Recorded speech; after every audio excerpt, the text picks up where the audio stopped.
Hello everyone, welcome to my channel Izaan fan fiction. तो friends, मैं आज आपके साथ एक न्यू शॉर्ट एफएफ शेयर कर रही हूँ जिसका नाम है पेंटर ऑफ लव।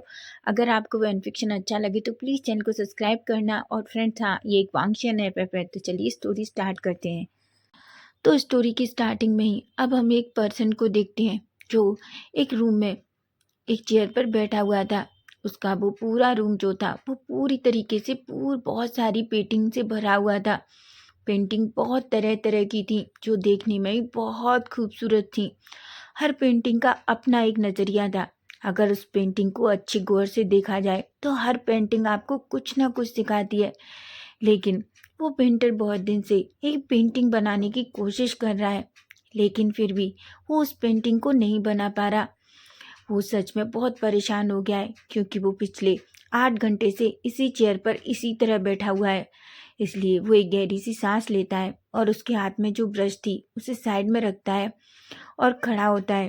वो अपने आप को देखता है। उसकी पूरी बॉडी कलर्स से भरी हुई थी। उसकी बॉडी के हर जगह सिर्फ कलर्स लगा हुआ था, बिल्कुल तरह तरह के कलर्स। वो खड़ा होता है और एक गहरी सी सांस लेकर कहता है, मैं ये अब और नहीं कर सकता। मुझे थोड़ी देर के लिए बाहर जाना होगा ताकि मैं खुद को थोड़ा रिलैक्स कर सकूं और कुछ अच्छा आइडिया पा सकूं। अगर मुझे वहाँ अपनी पेंटिंग को बेचना है तो मुझे एक अच्छी सी पेंटिंग का आइडिया सोचना ही होगा। ऐसा कहता है और अचानक वो अपने उस रूम का डोर ओपन करता है। वो बाहर निकलता है। तभी हम देखते हैं जैसे ही वो नीचे आता है अचानक उसका बटलर सामने आता है और कहता है, सर क्या आप कुछ खाना चाहेंगे? तभी वो सामने वाला पर्सन कहता है, नहीं हुआन, मैं कुछ खाना नहीं चाहता, मैं थोड़ी देर बाहर जाना चाहता हूँ। वो पर्सन एक गहरी सी सांस लेता है और कहता है, पर सर आपने पिछले 8 घंटे से कुछ भी नहीं खाया। वो पर्सन एक स्माइल करता है और कहता है, तुम मेरी चिंता मत करो, तुम जाओ आराम करो और हाँ, मेरे खाने को रख दो, जब मुझे भूख लगेगी तो मैं गर्म कर कर खा लूँगा। वो आदमी कुछ भी नहीं कहता और बस अपना सर नीचे करता है, वहाँ से चला जाता है। वो पर्सन सीधा अपने रूम में जाता है। सबसे पहले वो अपने कपड़ों को निकालता है कि पूरे कपड़े कलर से भरे भरे हुए थे। वो सबसे पहले वॉशरूम में जाता है और एक अच्छा सा शाल लेता है। अब हम इस पर्सन के बारे में जानते हैं। ये पर्सन और कोई नहीं बल्कि फेमस पेंटर द लेन वांगची है, जिसे देखने के लिए दुनिया पागल होती है। लेकिन आज तक लेन वांगची का चेहरा किसी ने नहीं देखा है, क्योंकि आज तक उसने किसी के सामने खुद को शो किया ही नहीं है। बस लोग लेन वांगची की पेंटिंग के लिए दीवाने हैं। लेकिन हम देखते हैं जल्दी यूएस में एक बहुत बड़ा पेंटिंग प्रतियोगिता होने वाला है जिसमें उसे अपनी पेंटिंग भेजनी है। वो समझ ही नहीं पा रहा कि आखिर उसे कैसी पेंटिंग भेजनी है। आखिर पेंटिंग का बहुत अच्छा थीम है, आप जैसी पेंटिंग चाहो वैसी भेज सकते हैं। वहीं हम देखते हैं वो एक अच्छा सा शाल लेता है। शाल लेने के बाद वांगजी बाहर आता है। वो अपनी अलमारी से कपड़े निकालता है और एक काला सूट पहनता है। लेकिन सबसे पहले वो अपने चेहरे पर मास्क लगाना नहीं भूलता। हालांकि हम जानते हैं वांगजी को बाहर कोई नहीं जानता कि वो लैन वांगजी है जो इतना बड़ा पेंटर है, लेकिन फिर भी खुद का फेस दिखाना ज़रूरी नहीं समझता। ये बात बहुत कम लोग जानते हैं कि वांगजी है जो इतना बड़ा पेंटर है और सारे लड़के लड़कियां दुनिया भर के लोग उसकी पेंटिंग के दीवाने हैं। वांगजी अपने कपड़ों को चेंज करने के बाद सीधा अपने रूम से बाहर निकलता है और सीधा अपने उस बड़े से मेंशन से बाहर निकलता है। हालांकि उस बड़े से मेंशन में और कोई नहीं रहता, बस उसके बटलर हुआन और लैन वांगजी के बिन सिवा, क्योंकि वांगजी का किसी को भी अपने मेंशन में रखना बिल्कुल अच्छा नहीं लगता। उसे शोर शराबा बिल्कुल पसंद नहीं है, क्योंकि जब वो पेंटिंग बनाता है तो वो अपनी दुनिया में खो जाता है और वो नहीं चाहता कि किसी भी शोर या डिस्टर्बेंस की वजह से वो अपनी पेंटिंग खराब कर दे। इसलिए उसे अकेले इस तरीके से रहना बहुत पसंद है। बस उसके एक ब्रदर और अंकल हैं जो कहीं दूर दूसरी जगह रहते हैं, लेकिन वो अपने भाई से बहुत प्यार करता है और जब भी उसके भाई और अंकल का मन होता है वो उससे मिलने आते हैं। वहीं हम देखते हैं वांगजी जो अपने उस बड़े से मेंशन से बाहर निकलता है और अपनी कार में बैठता है। वो अपने मन में कहता है, मैं ऐसी कौन सी जगह जाऊं जहां मुझे कुछ ऐसा मिले जिससे मैं उस पेंटिंग को कंप्लीट कर सकूं। वहीं हम देखते हैं वांगजी जो कार को स्टार्ट करके सीधा वहाँ से निकल जाता है। वहीं हम थोड़ी देर बाद का सीन देखते हैं, जहाँ हम देखते हैं वांगजी जो सीधा एक पार्क में जाता है। वो अपनी कार बंद करता है और सीधा सबसे पहले पार्क में जाता है। वो पार्क पर अंदर एंटर करके इधर उधर देखता है और वो सीधा एक बड़ी सी बेंच पर बैठ जाता है। वो एक गहरी सी सांस लेता है और इधर उधर देखता है। वो उस पार्क में खेलते हुए बच्चे, दौड़ते हुए बच्चे, यहाँ तक कि उड़ती हुई चिड़िया और लोगों को आपस में बात करते हुए देख रहा था। वो अपने मन में कहता है, ये सब तो मैं पहले ही पेंटिंग में कर चुका हूँ। मुझे कुछ ऐसा बनाना है कि वो लोग बस मेरी पेंटिंग को देखते ही रह जाएं। ऐसा कहता है। वहीं हम देखते हैं एक लड़का जो बहुत तेज दौड़ रहा था, अचानक दौड़ते दौड़ते वो आता है और अचानक उसका पैर उलझता है और वो सीधा गिरने ही वाला था कि तभी अचानक वांगजी खड़ा होता है और उस लड़के को अपनी बाहों में ले लेता है। उस लड़के का फेस बिल्कुल वांगजी के फेस के बहुत करीब था। वांगजी जैसे ही उस लड़के को दिखता है उसकी आंखें बड़ी बड़ी हो जाती हैं। वो उस लड़के में पूरी तरीके से खो जाता है। वो बस उस लड़के को ही देख रहा था। हालांकि वांगजी के फेस पर मास्क था, इसलिए उस लड़के को बस वांगजी की आंखें ही दिख रही थी। तभी वो लड़का अपने सेंस में आता है और कहता है, thank you so much sir, आपने मुझे बचा लिया। ऐसा कहकर वो वांगजी से थोड़ा दूर होता है। वांगजी अभी भी उसे देख रहा था। तभी वो लड़का कहता है, अगर आप मुझे नहीं बचाते तो मैं सच में गिर जाता और मुझे बहुत चोट लग जाती। वांगजी कुछ भी नहीं कहता। तभी वो लड़का कहता है कि ओके सर, मैं चलता हूँ, पर फिर से आपको थैंक यू। तभी वांगजी कहता है, पर तुम भाग क्यों रहे थे? वो लड़का कहता है, क्या? वांगजी कहता है, तुम इतना तेज भाग क्यों रहे थे? तुम कोई बच्चे तो हो नहीं, तुम इस तरीके से भाग रहे थे। भींग जैसे ही उस पर्सन की डार्क वॉइस सुनता है, अचानक उसे अपने बैक में एक अजीब सी जलन सी फील होती है। तभी वो कहता है, वो एक्चुअली मेरे पीछे डॉग पड़ गया था और आप नहीं जानते मुझे डॉग से कितना डर लगता है। आई हेट डॉग्स, क्योंकि वो बहुत गंदे तरीके से काटते हैं। वांगजी की फेस पे अंदर स्माइल थी। वो अपने मन में कहता है, आखिर इतना बड़ा लड़का एक डॉग से डर रहा था, लेकिन वो उस लड़के से कुछ भी नहीं कहता। तभी हम देखते हैं भांगजी कहता है, ठीक है, मैं फिर से थैंक यू कहता हूँ बचाने के लिए। ऐसा कहकर वो वहाँ से चला जाता है और वांगजी बस उसे जाते हुए देख रहा था। पता नहीं क्यों वांगजी की नज़रें उस लड़के की बैक से भी नहीं हट रही थी। उसके दिल में एक अजीब सी फीलिंग थी, एक अलग सी बेचैनी। उसे नहीं पता उसके पास साथ क्या है, लेकिन फिर से वो इधर उधर देखने लगता है। लेकिन अभी भी उसके चेहरे के सामने उस लड़के का ही फेस आ रहा था। वो अपने मन में कहता है, मैंने उस लड़के से उसका नाम भी नहीं पूछा। वो लड़का इतना इतना खूबसूरत है, अगर क्या हो मैं उस लड़के की पेंटिंग बनाऊं। ऐसा सोचता है। तभी वो खड़ा होता है और इधर उधर उस लड़के को ढूंढने लगता है, लेकिन उसे वो लड़का कहीं भी नहीं दिखता। वो उस लड़के को चारों तरफ देखते देखते वांगजी पूरी तरीके से थक जाता है और थक कर फाइनली वो बेंच पर बैठता है और कहता है, मैं उसे नहीं ढूंढ पाया। सच में मैंने कितनी कोशिश की। हाँ, अब मैं क्या करूं? मुझे तो उसका नंबर नहीं पता, उसका घर नहीं पता। ऐसा सोचता है। वो कहता है, क्या वो रोज यहाँ पार्क में आता है? मुझे कल फिर आना होगा। ऐसे कहकर वो खड़ा होता है और सीधा उस पार्क से बाहर जाता है और अपनी कार में बैठकर चला जाता है। वहीं अब हम दूसरी तरफ देखते हैं, जहाँ हम देखते हैं एक लड़का दौड़ता हुआ आता है और अपने घर में एंटर करता है। वो अचानक किचन में दौड़ता है और एक लेडी जो खाना बना रही थी उसे पीछे से हक कर लेता है। वो लेडी एक स्माइल करती है और कहती है, भीम क्या तुम आ गए? भीम कहता है, हाँ दादी। वैसे दादी, मैंने आपसे कितनी बार कहा है कि आप खाना मत बनाया कीजिए, मैं हूँ ना, मैं बना दूंगा।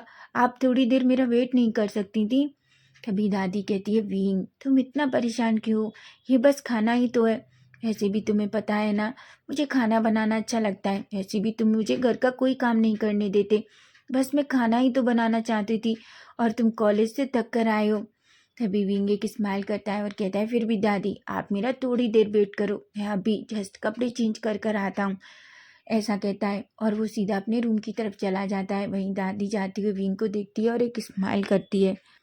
एक्चुअली विंग के मॉम डैड बहुत टाइम पहले एक कार एक्सीडेंट में उनकी डेथ हो गई। जब से विंग बस अपनी दादी के साथ रहता है। हालांकि विंग कॉलेज की पढ़ाई के साथ साथ एक पार्ट टाइम जॉब भी करता है।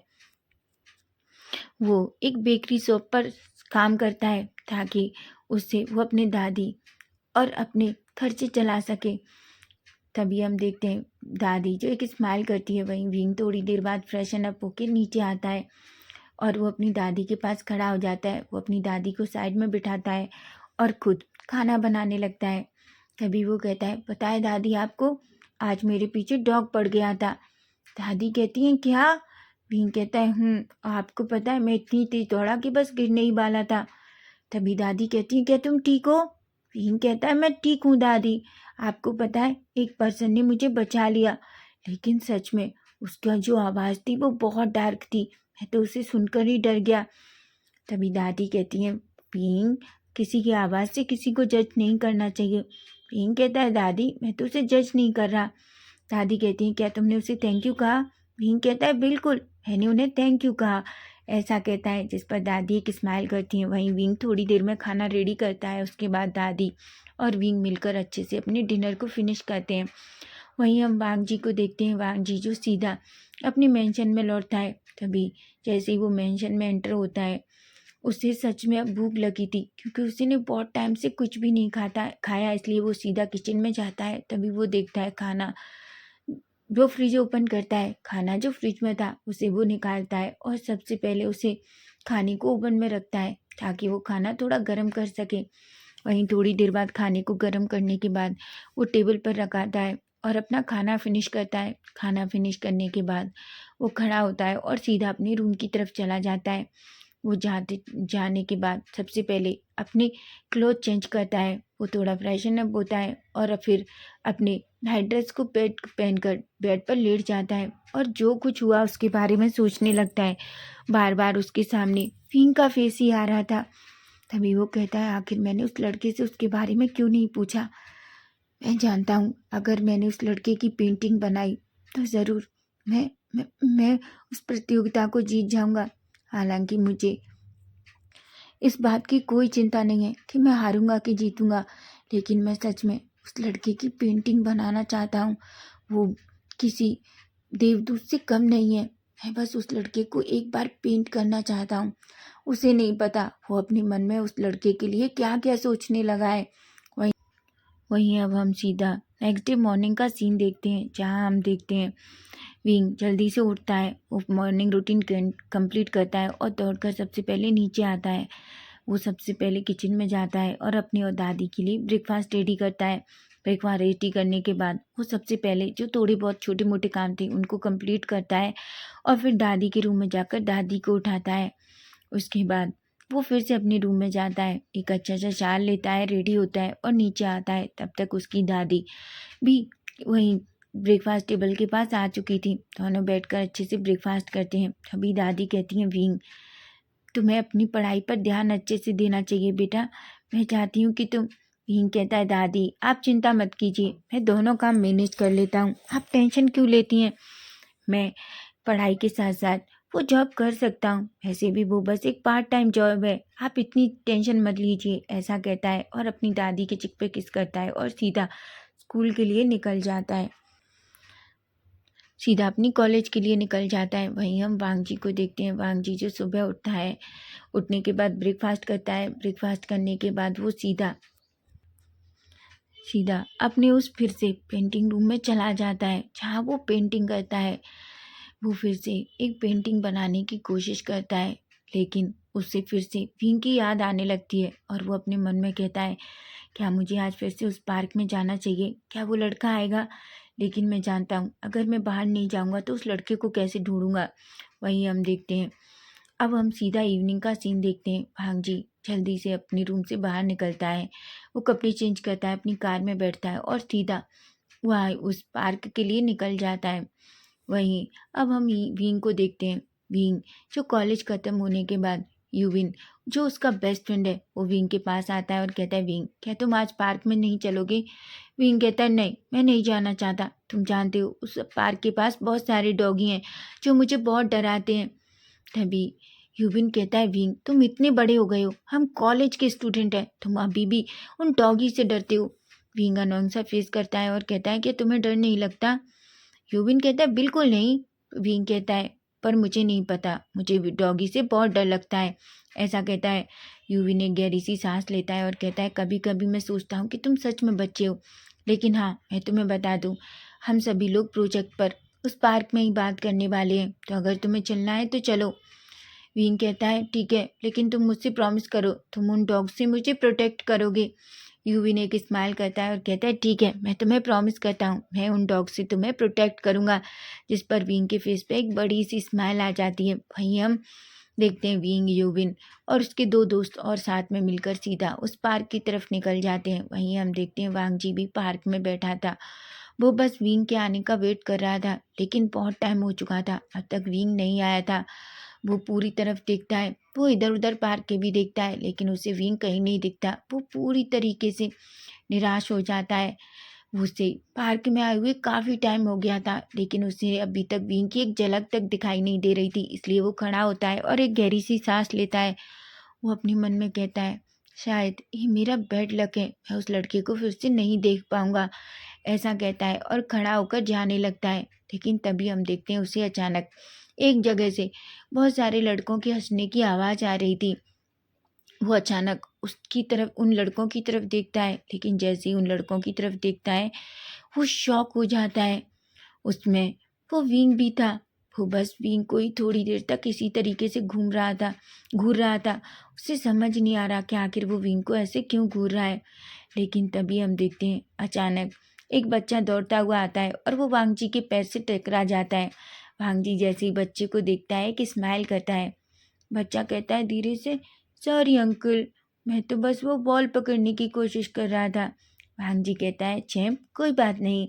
वो बच्चा एक स्माइल करता है, अपनी बॉल लेकर वहाँ से चला जाता है। तभी हम देखते हैं वो चारों फिर से वांग जी की तरफ देखने लगते हैं।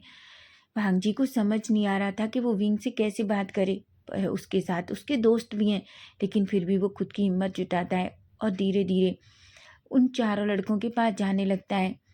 तभी हम देखते हैं भींग जो अभी भी उसे देख रहा था। भींग को मास्क देखकर इतना समझ में तो आ गया है कि वो कल वाला इंसान ही है जिसने उसे बचाया है। इसलिए वो जल्दी से खड़ा होता है और वांग जी की तरफ देखने लगता है। सभी लोग विंग और वांग जी को ही देख रहे थे। तभी यूविन कहता है, क्या हुआ विंग?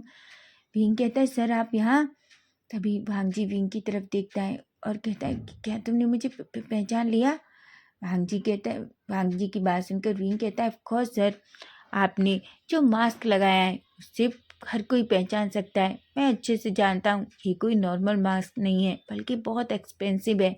हम जैसे मिडिल क्लास फैमिली के बच्चे तो इसे अफोर्ड भी नहीं कर सकते। वांग जी जैसे ही विंग की ये बात सुनता है तो उसे थोड़ा बुरा लगता है। वो अपने मन में कहता है, क्या उसने बस मुझे मेरे मास्क की जैसे पहचाना है? ऐसा सोचता है। वहीं हम देखते हैं वांग जी जो विंग के बिल्कुल करीब जाता है और कहता है, मुझे तुमसे कुछ बात करनी है। विंग कहता है, क्या? तभी वांग जी कहता है, क्या मैं तुमसे 2 मिनट बात कर सकता हूँ? विंग अभी भी वांग जी को शॉकिंगली देख रहा था। यूविन कहता है, विंग क्या हुआ? क्या तुमने इसे कल इसके साथ कुछ गलत किया? विंग कहता है, बिल्कुल नहीं, बल्कि मैंने तुम्हें थैंक यू भी बोला था, पर मुझे नहीं पता कि क्या गलत हुआ है, इसलिए ये मुझे अकेले में बात करना चाहते हैं। यूविन कहता है, तुम चिंता मत करो, अगर तुम बात करना नहीं चाहते तो हम उस पर्सन को छोड़ेंगे नहीं जो तुम्हें शायद बुली करने की कोशिश कर रहा है। विंग कहता है, पर मुझे नहीं लगता। यूविन कहता है, तुम तो हर इंसान पर ट्रस्ट करते हो। तभी हम देखते हैं वांग जी कहता है, ओह, मैं तुम्हारे साथ कुछ गलत करने की कोशिश नहीं कर रहा, मैं तो बस तुमसे 2 मिनट बात करना चाहता हूँ। विंग कहता है, पर आप मुझसे बात कर सकते हैं। वांग जी कहता है, नहीं, मैं तुमसे 2 मिनट अकेले में बात करना चाहता हूँ। विंग कहता है, अकेले में? पर सर। वांग जी कहता है, मैं प्रॉमिस करता हूँ मैं कुछ नहीं करूँगा, बस मैं तुमसे 2 मिनट बात करना चाहता हूँ, ये बहुत अर्जेंट है। विंग जो अपना सर हाँ में हिलाता है। यूविन कहता है, विंग कहता है, वो बस 2 मिनट बात करना चाहते हैं और कर उन्होंने मुझे बचाया था, इसलिए मेरा फर्ज बनता है कि मैं उनकी बात सुनूं। जिस पर यूविन कहता है। वहीं वांग जी और विंग दोनों उन लोगों से थोड़ा दूर आ जाते हैं। तभी विंग कहता है, कहिए सर, आप क्या कहना चाहते हैं? तभी वांग जी कहता है, एक्चुअली मैं तुमसे कुछ पूछना चाहता हूँ। विंग कहता है, बिल्कुल सर, पूछिए। वांग जी कहता है, क्या तुम मेरा एक काम करोगे? विंग कहता है, क्या काम करना है? वांग जी कहता है, क्या तुम मेरे लिए मेरी पेंटिंग का मॉडल बनोगे? विंग की तो आंखें बड़ी बड़ी हो जाती हैं। विंग कहता है क्या? भांग जी कहता है हाँ, मैं एक्चुअली तुम्हारी पेंटिंग बनाना चाहता हूँ। भांग जी को की बातें सुनकर विंग को तो कुछ भी समझ नहीं आ रहा था। वो बस बड़ी बड़ी आंखों से विंग को देख रहा था। वो कहता है सर, आप क्या कह रहे हैं, आपको पता है? भांग जी कहता है बिल्कुल, तुम बहुत खूबसूरत हो और मैं बस तुम्हें अपनी पेंटिंग में उतारना चाहता हूँ, तुम्हारी खूबसूरती को। फिंग कहता है पर मैं ही क्यों? आप इसके लिए तो किसी भी लड़की को जो बहुत खूबसूरत हो उसे भी तो अपनी मॉडल बना सकते हैं। भांग जी कहता है बिल्कुल नहीं, मैं बस तुम्हें पेंट करना चाहता हूँ। भांग जी की बात सुनकर विंग, जो थोड़ा शौक था, लेकिन अचानक उसके दोनों चिक थोड़े पिंक हो जाते हैं। भांग जी कहता है प्लीज़ प्लीज़, क्या तुम, बस मैं तुम्हारी कुछ पेंटिंग्स बनाऊंगा। भांग जी की बात सुनकर विंग कहता है पर मैं कोई। भांग जी कहता है तुम्हें कुछ नहीं करना है, बस मैं तुमसे जिस तरीके से कहूँ तुम्हें उस तरीके से पोज देना है और मैं तुम्हें इसके पैसे भी दूंगा। विंग कहता है क्या? भांग जी कहता है हाँ, मैं तुम्हें इसके पैसे भी दूंगा। विंग जैसे ही ये सुनता है उसे पैसों की बहुत ज़रूरत है और वो अपने मन में कहता है बस एक ये मॉडल बनने की बात तो है। वो कहता है ठीक है, लेकिन आप मुझे कितने पैसे देंगे? भांग जी विंग की बात सुनता है और कहता है क्या हो, मैं तुम्हें अगर 10,000 दूं? विंग तो शॉक हो जाता है कि कहता है कि क्या? भांग जी कहता है हाँ, मैं तुम्हें $10,000 दूंगा। विंग को तो ऐसा लग रहा था वो अभी पर्स पर गिरने ही वाला है। विंग कहता है क्या आप सच कह रहे हैं? भांग जी कहते हैं बिल्कुल मैं सच कह रहा हूँ, मैं झूठ नहीं बोलता।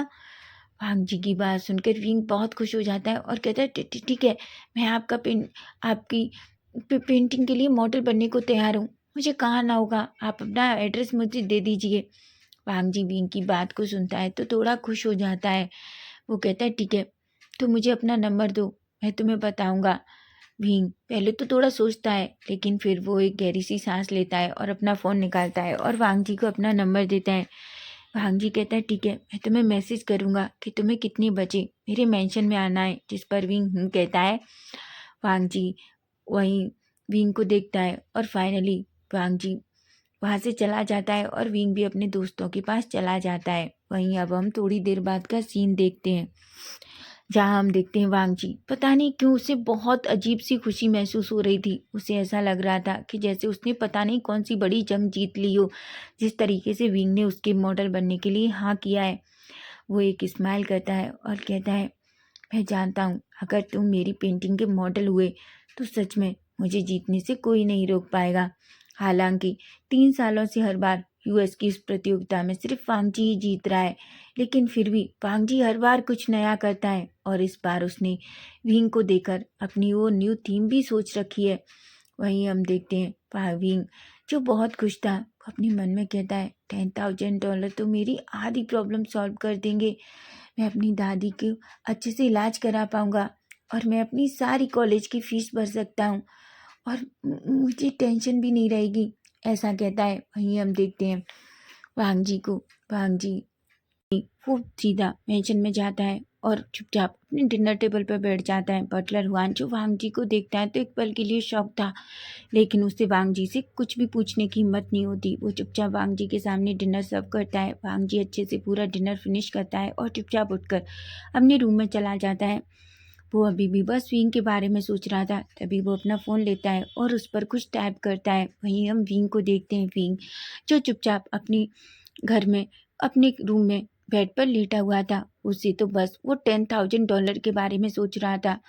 वो अपने मन में कहता है अगर मुझे इतने सारे पैसे मिलेंगे तो मैं बहुत कुछ कर सकता हूँ, ऐसा सोचता है। तभी हम देखते हैं अचानक उसके फ़ोन पे एक नोटिफिकेशन आता है। वो तभी अपना फ़ोन चेक करता है तो वो देखता है फ़ोन वांगजी का नोटिफिकेशन था, जिसे पढ़कर इनके फेस पे एक स्माइल आ जाती है और वो कहता है अच्छा है, वैसे भी कल मुझे कॉलेज नहीं जाना, कल संडे है तो मैं अच्छे से उनके पास जा सकता हूँ, ऐसा कहता है। वो अपना फ़ोन बंद करता है और फाइनली वो एक गहरी नींद में चला जाता है। वहीं अब हम सीधा नेक्स्ट डे मॉर्निंग का सीन देखते हैं, जहाँ हम देखते हैं विंग जल्दी उठता है और वो सीधा फ्रेशन अप होता है, रेडी होता है और नीचे आता है। वो सबसे पहले अपने और दादी के लिए ब्रेकफास्ट बनाता है, लेकिन ब्रेकफास्ट के साथ साथ वो दादी के लिए लंच भी बनाता है, क्योंकि उसे पता है अगर वो वहाँ गया तो पेंटिंग के लिए उसे टाइम भी लग सकता है और वो नहीं चाहता कि उसकी दादी बिल्कुल भी भूखी रहे। वहीं हम वांग जी को देखते हैं, वांग जी भी जल्दी उठता है, वो बस विंग के बारे में ही सोच रहा था, पूरी नाइट उसने बस विंग के बारे में सोचा है। वहीं हम देखते हैं वो जल्दी फ्रेशन अप होता है और रेडी होकर नीचे आता है। बटलर हुआन तो एक पल के लिए शॉक थे, क्योंकि वांगची को जब तक वो कई बार नहीं बुलाता वो बिल्कुल ब्रेकफास्ट के लिए आता ही नहीं है, लेकिन ये पहली बार था जब वांगची इतनी जल्दी अपने आप नीचे आ गया था। लेकिन फिर भी बटलर हुआन कुछ नहीं कहते, वो वांगजी को ब्रेकफास्ट देते हैं। वांगजी जल्दी से ब्रेकफास्ट फिनिश करता है और तभी वो खड़ा होता है और कहता है, हाँ मैं एक बात कहना चाहता हूँ, मुझे बिल्कुल डिस्टर्ब ना किया जाए, मैं अपने पेंटिंग रूम में हूँ। जिस पर हुआन हुँ कहता है। तभी वांगजी जाने लगता है, लेकिन अचानक वो मुड़ता है और कहता है, हाँ एक लड़का आएगा और उसे मेरे रूम में भेज देना। बटलर हुआन तो शॉक हो जाते हैं, तभी कहते हैं कि क्या?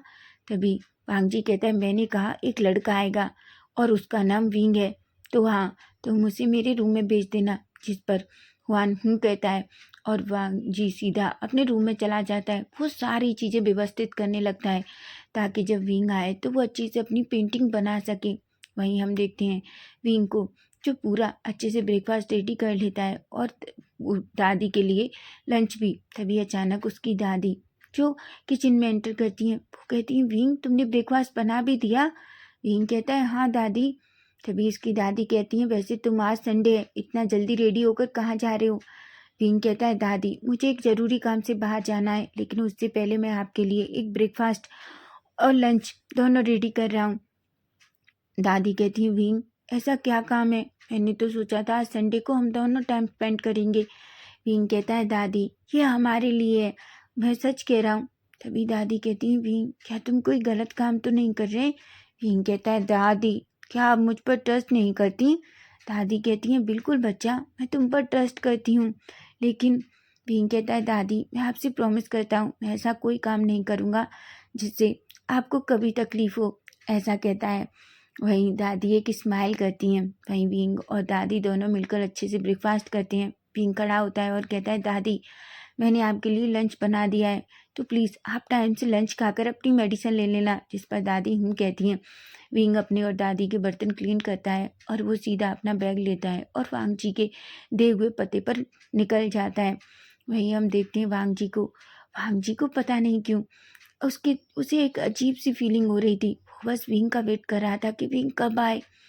वहीं हम देखते हैं वांगजी के मेंशन में, जहाँ थोड़ी देर में ही उसके डोर का नॉक होता है। तभी हुआन जो धीरे से डोर ओपन करता है, तभी वो सामने एक लड़के को देखता है। तभी विंग जो उस पर्सन की तरफ देखता है, हुआन कहता है, क्या आपका नाम विंग है? विंग कहता है, तभी हुआन कहता है, ठीक है हमारे सर आपका अपने रूम में वेट कर रहे हैं। विंग कहता है। वो अंदर आता है और चुपचाप हॉल में खड़ा हो जाता है, क्योंकि उसे नहीं पता उसे कौन से रूम में जाना है। तभी वान कहता है, सर आप स्टेप से ऊपर जाइए और जो फर्स्ट वन रूम है वही है। जिस पर विंग कहता है और वो धीरे धीरे स्टेप से जाने लगता है। वो मेंशन को देख रहा था। मेंशन सच में बहुत बड़ा और बहुत ब्यूटीफुल था। वो अपने मन में कहता है, शायद ये पर्सन बहुत पैसे वाला है, क्योंकि वांगजी ने अभी तक विंग को अपना नाम नहीं बताया है कि वो लैन वांगजी पेंटर है, जिसके लिए दुनिया पागल है। उसने बस उससे कहा कि वो उसे पेंट करना चाहता है और उसने मैसेज भी भेजा, लेकिन उसने अपना नाम मेंशन विंग को नहीं किया। वहीं विंग भी अभी तक उसको नाम को नहीं जानता है। वहीं विंग जो धीरे से डोर को नॉक करता है, तभी वांगजी जल्दी से डोर ओपन करता है और अपने सामने विंग को देखता है। लेकिन आज वांगजी ने मास्क नहीं पहन रखा था। विंग जैसे ही वांगजी को देखता है, वो कहता है, आप कौन है? वांगजी एक स्माइल करता है और कहता है, क्यों तुम, वहीं तो तुम्हें पेंट करने वाला हूँ। विंग कहता है, क्या वो आप हैं? वांगजी कहता है, अच्छा मैं मास्क लगाता हूँ इस वजह से। विंग जो वांगजी की तरफ देखता है और कहता है, मुझे लगा था कि आपके चेहरे में कुछ ना कुछ गड़बड़ तो है, इसलिए आप मास्क लगाते हैं, लेकिन आप तो बहुत ब्यूटीफुल हैं। वांगजी जैसे ये सुनता है उसके ईयर पिंक हो जाते हैं और वो बड़ी बड़ी आंखों से विंग की तरफ देखता है। तो विंग कहता है, नहीं नहीं मेरा मतलब वो नहीं है, एक्चुअली आप जिस तरीके से अपने पूरे फेस को कवर करके रखते हैं ना, तो मैं क्या कोई भी सोचेगा सर कि आपके चेहरे में कुछ ना कुछ गड़बड़ तो है। आप इतनी ब्यूटीफुल हैं, इतनी हैंडसम हैं, फिर आप अपना फेस किसी को क्यों नहीं दिखाते? वांग जी एक स्माइल करता है और कहता है ये एक बहुत बड़ा सीक्रेट है। विंग कहता है कैसा? वांग जी कहता है मैं तुम्हें बताऊंगा, लेकिन अभी नहीं। तभी विंग की नज़र पूरे रूम में जाती है। वो पूरे रूम को देखता है और शॉक हो जाता है। वो कहता है वाह, ये सारी पेंटिंग आपने बनाई है? वांग जी कहता है विंग कहता है ये तो बहुत ब्यूटीफुल है। वांग जी एक स्माइल करता है और कहता है क्या तुम्हें ये पसंद आई? विंग कहता है बहुत, ये तो बहुत ब्यूटीफुल है। आप नहीं जानते, ऐसी पेंटिंग्स तो कोई कोई एक ऐसा इंसान ही बना सकता है। वांग जी कहता है कैसा इंसान? विंग कहता है मुझे नहीं पता, मैंने तो बस दिल में आया और बोल दिया। वांग जी जोर जोर से हंसता है और कहता है ठीक है विंग, लेकिन क्या तुम रेडी हो? विंग कहता है पर मुझे क्या करना होगा? वांग जी कहता है विंग पहली बार तुम्हें अपने कपड़े चेंज करने होंगे। विंग कहता है क्या? वांग जी कहता है हाँ, एक्चुअली मैं तुम्हें चाइना के ट्रेडिशनल कपड़ों में पेंट करूँगा। पहली पेंटिंग हमारी ये रहेगी। विंग कहता है सीरियसली? पर मैं वांग जी कहता है तुम चिंता मत करो, सब कुछ सही होगा, ऐसा कहता है। तभी वो अचानक एक दूसरी जगह जाता है और वहाँ से कुछ कपड़े उठाता है और वो विंग की तरफ करता है और कहता है तुम इन्हें चेंज करके आओ। विंग कहता है ओके। वो अपना बैग वहीं रखता है। वांग जी उसे चेंजिंग रूम दिखाता है। विंग उन कपड़ों को लेकर जाता है और जल्दी से उन्हें चेंज करता है। हालांकि वो कपड़े विंग की बॉडी पर थोड़े लूज थे, क्योंकि विंग बहुत दुबला पतला लड़का है। तभी विंग उन्हें पहनकर अचानक अंदर आता है। वांग जी जो बस विंग को ही देखे जा रहा था, क्योंकि लूज होने की वजह से उसके शोल्डर से वो बार बार नीचे आ रहा था। वांग जी की नज़र जैसे ही विंग के शोल्डर पर पड़ती है, वो बस बड़ी बड़ी आंखों से विंग को देख रहा था। वो अचानक अपना सलाइवा निकलता है और कहता है ये बहुत ब्यूटीफुल है, ऐसा कहता है। तभी विंग अचानक थोड़ा अनकंफर्टेबल होता है और अपने शोल्डर को सही करने लगता है। वांग जी अचानक अपने सेंस में आता है और कहता है विंग क्या तुम कंफर्टेबल हो? विंग बस अपना सर हाँ में हिलाता है। तभी वांग जी विंग को एक बड़े से सोफे पर अलग तरीके से पोज देकर बैठने को कहता है। विंग कहता है और वांग जी उसे अच्छे से उस सोफे पर एक बहुत ही अजीब स्टाइल में लेटने को कहता है। वांग जी के बताए हुए अनुसार विंग उसी तरीके से उस सोफे पर लेट जाता है। तभी हम देखते हैं विंग को वांग जी सीधा देखने के लिए कहता है। वांग जी विंग के सामने खड़ा हो जाता है और उस पेंट को पेंट करने लगता है। वहीं विंग जो बस सीधे देखे जा रहा था और वांग जी जो विंग की उस पेंटिंग को पेंट कर रहा था। ऐसे ही पेंट करते करते अब 3 घंटे बीत चुके थे। विंग सच में बहुत थक गया था। विंग को इतना टाइम तक बैठने की आदत नहीं है। वो एक गहरी सी सांस लेता है। वहीं वांग जी को फील हो जाता है कि विंग अब पूरी तरीके से थक चुका है। तभी अचानक वांग जी विंग के सामने आता है और अपना फ़ोन लेता है और एक फ़ोटो क्लिक करता है। विंग कहता है सर आप ये क्या कर रहे हैं? वांग जी कहता है विंग मुझे पता है तुम थक चुके हो, इसलिए मैं तुम्हें थोड़ी देर रेस्ट करने के लिए बोल रहा हूँ, लेकिन मैं बस इसलिए तुम्हारा फ़ोटो लिया ताकि नेक्स्ट टाइम तब तुम इस पोज में आओ तो तुम बिल्कुल इसी तरीके से पोज कर सको, नहीं तो हम भूल जाएंगे। इस पर वांग जी की बात सुनकर विंग कहता है। वहीं विंग अचानक अपने दोनों हाथ ऊपर करता है और अंगड़ाई लेता है। वांग जी अभी भी बस विंग को ही देख रहा था। तभी विंग कहता है क्या मैं वो पेंटिंग देख सकता हूँ? वांग जी कहता है बिल्कुल नहीं, जब तक वो पूरी नहीं हो जाती मैं नहीं चाहता कि तुम देखो। विंग कहता है ठीक है, ऐसा कहता है। तभी वांग जी विंग की तरफ देखता है। विंग कहता है क्या मैं आपकी ये सारी पेंटिंग्स देख सकता हूँ? वांग जी कहता है। विंग उसकी सारी पेंटिंग को पास जाकर करीब से देखने लगता है। विंग कहता है क्या मैं इन्हें टच कर सकता हूँ? वांग जी कहता है। विंग धीरे धीरे सारी पेंटिंग को टच करने लगता है। वांग जी कहता है क्या तुम्हें पेंटिंग्स पसंद हैं? विंग कहता है बिल्कुल, आप नहीं जानते मेरा एक बहुत बड़ा फेवरेट पेंटर भी है। वांग जी कहता है अच्छा, कौन? विंग कहता है आप जानते हैं मुझे लैन वांग जी की पेंटिंग्स बहुत पसंद हैं, बहुत ज़्यादा। मैं हमेशा उन्हें खरीदना चाहता हूँ, लेकिन मेरे पास इतने पैसे नहीं हैं कि मैं उनकी पेंटिंग खरीद सकूँ। वांग जी जो अचानक एक अजीब सी वार्मनेस फील होती है, उसके फेस पे एक स्माइल आ जाती है। तभी विंग कहता है, पता है कुछ कुछ पेंटिंग्स बिल्कुल उनकी जैसी लग रही हैं, वैसे आप भी बहुत अच्छी पेंटिंग करते हैं। वांग जी कहता है, अच्छा, लेकिन मुझे लगता है मैं लैन वांग जी से अच्छी पेंटिंग नहीं करता। विंग कहता है, बिल्कुल नहीं, आपकी पेंटिंग्स भी बहुत अच्छी हैं, लेकिन सच बताऊं तो मैंने उनकी पेंटिंग्स को कई बार देखा है जब उनकी पेंटिंग ऑक्शंस में लगती हैं। आपने देखा है कभी उनकी पेंटिंग्स को? वांग जी कहता है, नहीं, मैंने कभी नहीं देखा, लेकिन तुम कह रहे हो तो मुझे देखना होगा।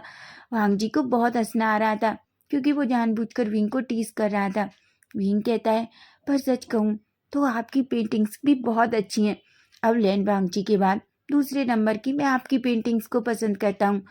विंग के तभी विंग की बात सुनकर वांग जी कहता है, क्या मैं अब भी सेकंड नंबर पर हूँ? विंग कहता है, बिल्कुल। देखो, हमारा पहला हमेशा कोई एक प्यार होता है, चाहे हम किसी से भी प्यार कर लें, लेकिन कभी अपने पहले प्यार को नहीं भूल सकते। वैसे ही हमें कोई एक चीज़ पहले सबसे ज़्यादा पसंद आती है, उसके बाद हम किसी भी चीज़ को पसंद कर लें, लेकिन वो हमारी पहली ही रहती है। इसलिए सबसे पहले मैं वो लैन वांगची पेंटर को पसंद करता हूँ और उसके बाद मैं आपकी पेंटिंग्स को पसंद करता हूँ। लेकिन अभी तक भी बींग ने वांग जी से उसका नाम नहीं पूछा। वांग जी एक स्माइल करता है और अपने मन में कहता है, तुम सच में बहुत क्यूट हो, ऐसा कहता है। वहीं वांग जी कहता है, ठीक है, तुम यहीं रुको, मैं तुम्हारे लिए कुछ खाने को लाता हूँ। बींग कहता है। वांग जी नीचे जाता है। तभी वो देखता है कि वान ने पहले ही सब कुछ रेडी कर दिया है। वांग जी कहता है, क्या लंच रेडी हो गया है? वान कहता है, हाँ सर। वांग जी कहता है, ठीक है। तभी वांग जी विंग के पास जाता है और विंग से कहता है, विंग वैसे भी लंच टाइम हो गया है, तुम मेरे साथ चलो, हम साथ में लंच करेंगे। विंग कहता है। विंग और वांग जी दोनों नीचे आते हैं। वान जो विंग को ही देख रहा था। विंग बहुत खूबसूरत लग रहा था, लेकिन विंग को वांग जी ने जो ड्रेस पहनाई थी उसमें तो विंग की खूबसूरती और ज़्यादा लग रही थी। वांग जी जो वान को देखता है, वो कहता है, वान क्या हुआ? वान कहता है, कुछ नहीं सर, ऐसा कहता है। विंग एक स्माइल करता है। तभी वांग जी और विंग दोनों चेयर पर बैठ जाते हैं। वान उन दोनों को अच्छे से लंच सर्व करता है। वो दोनों अच्छे से लंच खाते हैं। तभी लंच खाते हुए वांग जी जो विंग के फेस की तरफ ही देख रहा था। लंच बहुत टेस्टी था। विंग ने इतना टेस्टी लंच पहले कभी नहीं खाया। विंग बस खाने को खाए जा रहा था, जिसके जो चिक थे वो एकदम फूले फूले नजर आ रहे थे। वांग जी जैसे ही उनकी तरफ देखता है, वांग जी को अपने अंदर एक अजीब सी फीलिंग हो रही थी। उसकी हार्ट बीट फास्ट थी, उसे नहीं पता। उसके दिल में ऐसा आ रहा था कि वो अभी वांग जी के लिप्स को, विंग के फेस को पकड़े और उसके विंग के लिप्स को कैप्चर कर ले और उसे एक पैशनेट डीप किस करे। लेकिन वांग जी खुद को बड़ी मुश्किल से संभालता है। लेकिन खाते टाइम ही विंग अचानक कहता है, पता है सर, ये खाना बहुत टेस्टी है। वांग जी जैसे ही विंग के मुंह से ये सुनता है, वो एक स्माइल करता है और कहता है, क्या तुम्हें पसंद आया? विंग कहता है, ऑफ कोर्स, इतना टेस्टी खाना किसे पसंद नहीं आएगा, मुझे बहुत पसंद आया। वांग जी कहता है, अच्छा है, तुम्हें ये खाना पसंद आया। वहीं विंग और वांग जी दोनों अच्छे से खाना फिनिश करते हैं। तभी खाना फिनिश करने के बाद विंग जो चारों तरफ देखता है, तभी वो कहता है, सर, वैसे आपका घर बहुत बड़ा है। वांग जी कहता है। तभी विंग कहता है, पर इस घर में कौन कौन रहता है? वांग जी कहता है, कोई नहीं, मैं और मेरे बटलर हुआन। विंग कहता है, क्या इतने बड़े घर में सिर्फ आप दो लोग रहते हैं? वांग जी कहता है, विंग कहता है, आपके मॉम डैड? वांग जी विंग के मुंह से अपने मॉम डैड की बात सुनता है तो वो थोड़ा सैड फील करता है। लेकिन तभी वो कहता है, एक्चुअली विंग, एक कार एक्सीडेंट में मेरे मॉम डैड की मौत हो गई थी। वह विंग कहता है, ओह आई एम सॉरी, मुझे माफ़ कर दीजिए। वांग जी एक स्माइल करता है और कहता है, कोई बात नहीं, ये तुम्हारी गलती नहीं है। तभी विंग कहता है, तो क्या और आपकी फैमिली में कोई नहीं है? वांग जी कहता है, बिल्कुल नहीं, मेरे गग्गा हैं, मेरे अंकल हैं। विंग कहता है, वो कहाँ रहते हैं? वांग जी कहता है, एक्चुअली मुझे ज़्यादा शोर शराबा पसंद नहीं है, क्योंकि जब ज़्यादा डिस्टर्ब होता है तो मैं अपनी पेंटिंग्स कंप्लीट नहीं कर पाता, इसलिए मैंने ये मेंशन खरीदा और मैं यहाँ रहता हूँ। वो दोनों हमारे दूसरे घर में रहते हैं। विंग एक स्माइल करता है और कहता है, अच्छा तो ये बात है। वांग जी कहता है। वहीं वांग जी की बात सुनकर विंग कहता है, ठीक है। वांग जी कहता है, चलो विंग, अब हमें पेंटिंग पूरी करनी होगी। विंग कहता है और वांग जी के साथ फिर से उस रूम में चला जाता है। वहीं विंग फिर से उसी पोजीशन में लेट जाता है और वांगजी फिर से विंग की पेंटिंग करने लगता है। वहीं हम देखते हैं थोड़ी देर में ही पेंटिंग कंप्लीट हो जाती है। वांगजी विंग की तरफ देखता है। विंग जो सच में फिर से बहुत थक चुका था क्योंकि उसे इतना टाइम तक एक जगह पर बैठने की आदत नहीं है। वांगजी कहता है, विंग तुम अब खड़े हो सकते हो, तुम्हारी ये पेंटिंग कंप्लीट हो चुकी है। विंग कहता है, क्या? वांगजी कहता है, विंग जल्दी से उस पेंटिंग को देखता है तो शॉक्ड हो जाता है। पेंटिंग सच में बहुत ब्यूटीफुल थी। विंग कहता है, क्या ये मैं हूँ? वांगजी कहता है, क्यों? विंग कहता है, ये बहुत ब्यूटीफुल है, मुझे तो बिलीव भी नहीं हो रहा कि ये मैं हूँ। वांगजी कहता है, ऑफ कोर्स ये तुम हो। वांगजी की बात सुनकर विंग के फेस पे एक स्माइल आ जाती है। तभी वांगजी कहता है, विंग पर हमें अभी कुछ पेंटिंग्स और बनानी होंगी। विंग कहता है, क्या? वांगजी कहता है, हाँ विंग, एक्चुअली मैं तुम्हारी 3-4 पेंटिंग और बनाना चाहता हूँ। विंग कहता है, ठीक है, लेकिन कल मैं लेट आऊँगा, मेरी कॉलेज है। वांगजी कहता है, कोई प्रॉब्लम नहीं है, ये ठीक है, तुम जब कंफर्टेबल हो तब आ सकते हो। विंग एक स्माइल करता है और कहता है। तभी वो कहता है, क्या मैं ये कपड़े चेंज कर दूँ?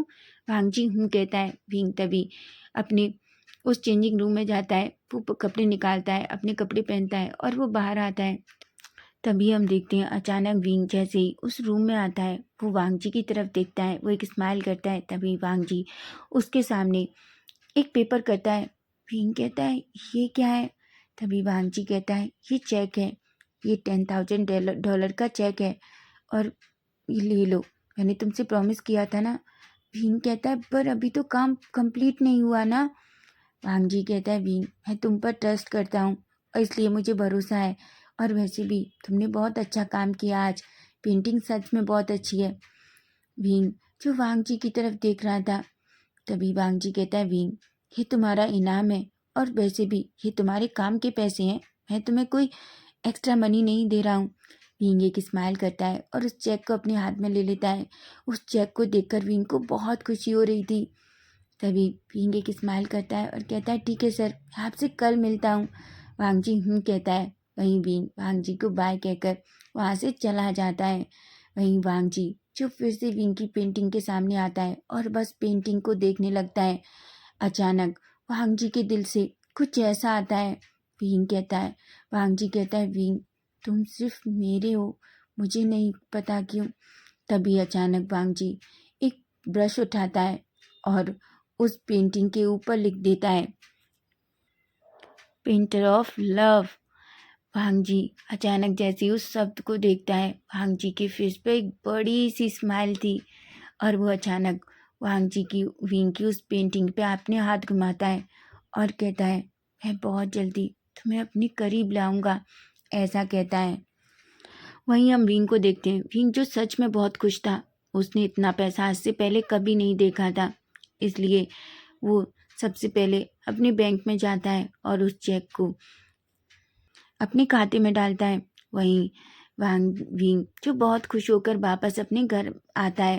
दादी जो विंग को इतना खुश देखती हैं, विंग अचानक अपनी दादी को हक करता है और कहता है, दादी आपको पता है हमारी सारी प्रॉब्लम्स ख़त्म होने वाली हैं। दादी कहती हैं, ऐसा क्यों? विंग कहता है, दादी मैं अब आपका इलाज अच्छे डॉक्टर से कराऊंगा, मैंने आपको देखा है आप कितना परेशान रहती हैं। विंग की बात सुनकर दादी कहती हैं, पर विंग तुमने ऐसा क्या किया है? तभी विंग दादी को सारी बात बता देता है। दादी कहती है, पर विंग कहता है, दादी वो एक अच्छे इंसान है, मैं आपसे प्रॉमिस करता हूँ मैं कुछ भी गलत नहीं करूँगा। दादी एक स्माइल करती हैं और कहती हैं, ठीक है, पर मैं बहुत खुश हूँ। विंग कहता है, मैं भी, ऐसा कहता है। वहीं विंग जो सीधा अपने रूम में जाता है, वो थोड़ा फ्रेशन अप होता है और थोड़ी देर आराम करता है। उसके बाद वो नीचे आता है और सीधा किचन में जाकर अपनी दादी के लिए डिनर रेडी करता है। वहीं हम थोड़ी देर बाद का सीन देखते हैं, जहाँ हम देखते हैं विंग जो अपने रूम में था। तभी अचानक उसके फ़ोन पे एक नोटिफिकेशन आता है। वो किसी और का नहीं बल्कि वांगजी का था। वांगजी विंग से कहता है कि वो कल अगर चाहे तो शाम के 4 बजे तक उसके मेंशन में आ जाए, क्योंकि वो अलग तरीके की पेंटिंग बनाना चाहता है। जिस पर विंग कह देकर एक मैसेज टाइप करता है और वांगजी को भेज देता है। वहीं वांगजी जैसे उस मैसेज को पकड़ता है, वो एक स्माइल करता है और कहता है, मैं तुम्हारा वेट करूँगा, बस मैं तुम्हें अपने करीब चाहता हूँ, ऐसा कहता है। और फाइनली वो अपनी बेड पे लेटकर सो जाता है। तो फ्रेंड्स, इसका लास्ट पार्ट कल देखेंगे। अगर आपको ये शॉर्ट फैन फिक्शन अच्छा लगा है तो प्लीज़ प्लीज़ मुझे कमेंट ज़रूर करना। Bye bye, take care.